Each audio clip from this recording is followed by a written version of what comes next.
Terima kasih Anda masih setia bersama kami di Prime Report.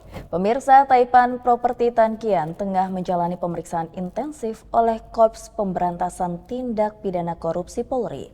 Tan Kian diduga terlibat sebagai penyedia properti untuk pencucian uang dalam kasus korupsi yang menjerat mantan Jampitsus Febri.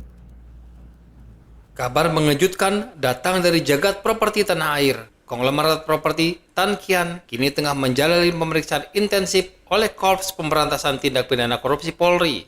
Langkah ini diambil menyusul serangkaian penggeledahan yang dilakukan penyidik di kediaman Sang Taipan yang berlokasi di lantai 31 apartemen Pacific Place Presiden, Jakarta Selatan. Tan Kian menjadi satu dari 15 saksi yang dipanggil guna memperjelas konstruksi perkara dugaan korupsi yang menjerat mantan Jampitsus Febri Adriansyah. Dalam perkara ini, Tan Kian diduga kuat berperan sebagai penyedia properti yang disinyalir menjadi sarana pencucian uang hasil tindak pidana korupsi. Meski demikian, hingga saat ini, pendiri Senturi Properties Group tersebut belum ditetapkan sebagai tersangka. Kepolisian menegaskan Tan Kian masih berstatus sebagai saksi. Nama Tan Kian tentu bukanlah sosok sembarangan di industri properti nasional. Tan Kian dikenal sebagai raja properti premium yang sukses membangun kawasan bisnis elit di kawasan Mega Kuningan dan Sudirman melalui bendera bisnis Dua Mutiara Group yang kini beroperasi di bawah nama Senturi Properties Group Indonesia.